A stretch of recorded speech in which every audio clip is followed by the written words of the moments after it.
Hello and welcome to Round Robin. I'm your host, Robin McCormick with the City of Hampton's Communications and Marketing Department. And today we're going to talk with one of our local club organizations about some of the good works they do in Hampton and also in the larger area. My guest today is Ruthann Kellum. Welcome, Ruthann. Thank you. Thanks for having us. Now, you're here to represent the Kiwanis. Yes. But I should introduce you by saying most people will recognize your name and your face. You have been a longtime resident. You've served on City Council and the school board. How did you come to Kiwanis? Well, Kiwanis, as you know, is a service organization, and once it gets in your blood, then you just keep going. You keep You're serving, stuck, right? No matter which way it is, and in being able to help kids and work within the community is always a plus, no matter what. So, and you joined basically when you retired and had a slight amount of free time all of a sudden, right? Well, there's never free time, but you make choices and you decide which options you're going to take advantage of. So this is one in which we're able to do that. And as I said, it helps within the community, so that's what we all should be doing. Yeah, so tell us a little bit about, there are many service clubs and a lot of them have different focuses. Some of them do the same thing, but tell us about Kiwanis and the local chapters and what your focus is in those groups. Well, locally, Kiwanis groups have many, many missions and many projects that they work with. Internationally, and I'm saying internationally meaning worldwide, the main focus is to eliminate death by neonatal tetanus, and we call it the Eliminate Project. So starting from that, within the communities, we go for any projects that work with children, that help children's organizations. For example, the Mayor's Book Club in both Hampton and Newport News, and one of our clubs was instrumental in getting the Newport News Mayor's Book Club in place. And that's huge. Let's just talk about that for a second, because Sure. I think, in fact, the Kiwanis Club was really an initial sponsor and helped get the Mayor's Book Club off the ground by raising money and donating some of the books. That effort is really helping kids in that preschool, kindergarten age develop a library, develop reading as a habit so that they don't fall behind. That's the hope, and that's what you focus on, and putting books in kids' hands is obviously the goal, and that enables that to happen. And it's a very concrete thing that you do. I mean, those kids get to go home with those books and read them over and over again. Exactly. So Right. it's immediate, really impact in our locality. Another item that we have focused on for many, many years, and if you go to the Children's Hospital of the King's Daughters in Norfolk, you'll see a plaque and a wing, and also one of their big mobile units was possible because of Kiwanians throughout the area making donations and being able to accomplish the task to be able to help kids through the Children's Hospital of the King's Daughters. We have some Kiwanians who actually serve on their board as well. So there are a lot of fingers in a lot of places locally. The programs, individuals, we work with individuals if they have something going on. We try to be there to lend a hand. So that's where we come from. And then the Foodbank, we've had a partnership with the Foodbank, and we're working with them as well. And that Foodbank obviously helps people of all ages, but it has a tremendous impact on families. A lot of their programs work toward, backpacks for kids, food Yes. for the weekend, Yes. Times when they're not in school and don't have that free lunch. How important is that to the community? Well, to those of us who do have food on the table, it probably doesn't register in our mind as much as to those who are in need of making sure that that dollar is able to stretch. And sometimes it doesn't stretch all the way. So food obviously is something, and nutrition is the basis for everything that comes about, as we all know. So learning for kids, adults being able to work and sustain themselves and be healthy. So all of those issues affect the whole community. It's not just you, it's not just me, but the entire community. So that's where we come from. As Kiwanians, that's what we want to do. So your partnership with the Food Bank then extends to one of your annual fundraisers. Absolutely. And one of those fundraisers has just been tremendous. We've been able to partner with the Food Bank, have the event at the site on Aluminum Drive. Which is cool. It's like a big warehouse, to have a party in. Absolutely. And while you're there, if you choose to come to the event, and we'll talk about that, they will do tours of the food bank and let you know exactly what their mission is and how you can help. So that is a big, big item that's coming up. And we're having that on the 26th of September. It's an annual event we've had in September for 3 years now, and it's been growing, and we hope that it will grow even further this year.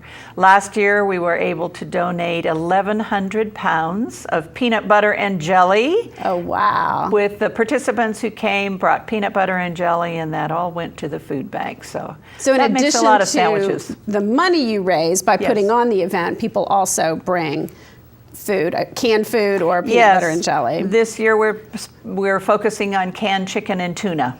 But if you bring peanut butter and jelly, it won't be turned down. Really, they can use almost anything. But I do remember some solicitations from them in which, protein really matters. It's people could donate ramen and things like that, but people who are in a food shortage really need the sustenance, the peanut butter, the canned chicken or tuna. Absolutely. And so the Kiwanis event that we have and held, we work within the community to gain sponsorships and raffle items and donations, and we sell tickets. So the tickets are $35 each. The features of the event, the music is by the Rondells, the original Rondells. The food is provided by the Virginia Seafood Council, so you're getting good, authentic seafood. And we have beverages that are included, and the ticket price, $35, includes all your food and all of your beverages you care to have. Boy, you must get a lot donated, because I don't see how you could make much money at $35 a head. Well, it's a challenge, but the community has stepped forward, and then we also do a raffle and we have an auction. So there are other things, and if people want to make donations for a good cause, we're always willing to accept tips or any of that sort of thing. So we do the best we can, and of course, knowing that the community's behind you makes a very big difference.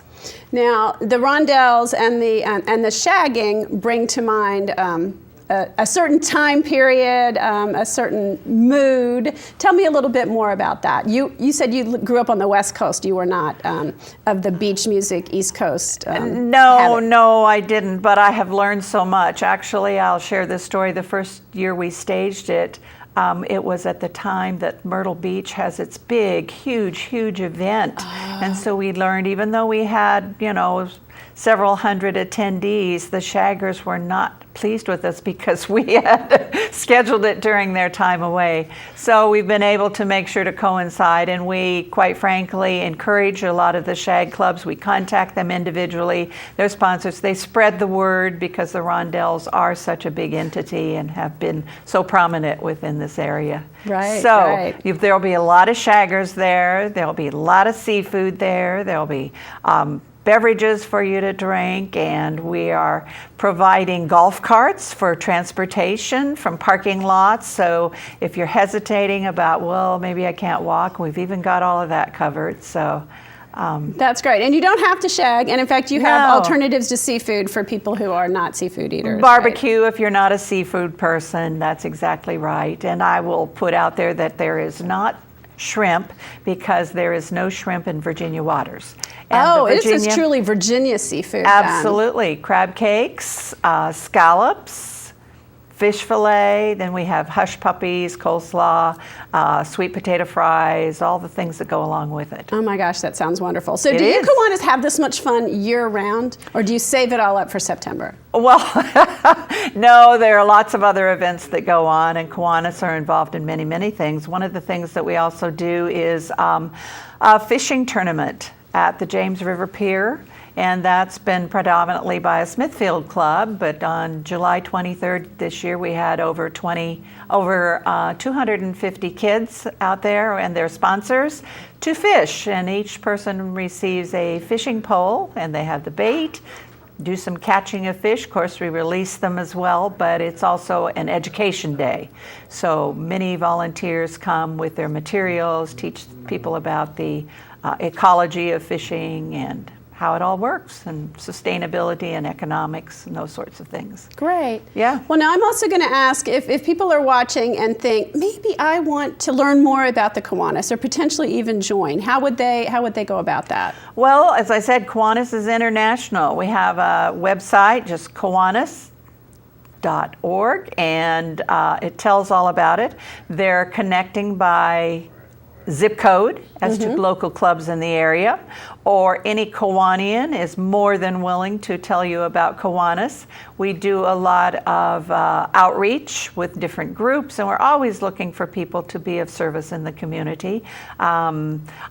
I'll come to your house. I bet you will. You are very enthusiastic. And we have other people who do the same. We have one member whose name is Bill Black, and we call him Mr. Kiwani because he's always out there. And a lot of individuals. As you see, it takes a lot of work. It takes a lot of people coming together, but it is fun.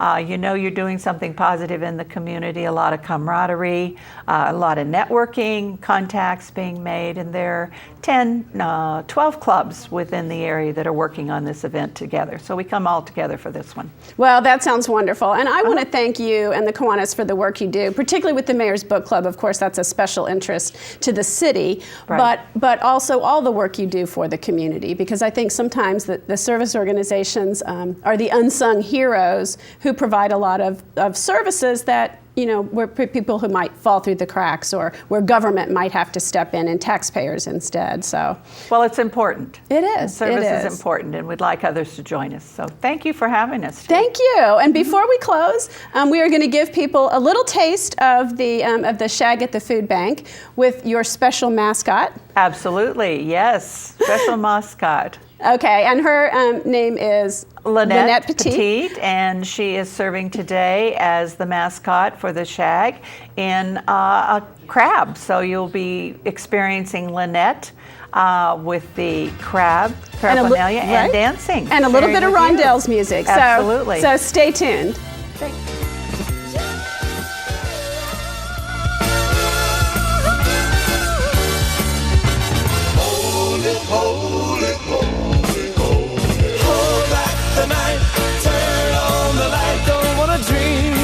About you, baby. Hold back the night. Turn on the light. Don't wanna dream about you, baby. When you left, you took the sun right out of my sky. Yes, you did. Wonder why you went away and never told me why. When the sun goes down and the moon is near, scared to death, your face is so near to hold back the night, turn on the light. Don't wanna dream about you, baby. Hold back the night, turn on the light. Don't wanna dream about you, baby. Loneliness keeps haunting me when I go to bed. Haunted like a character in a book that I have read. When the sun goes down and the moon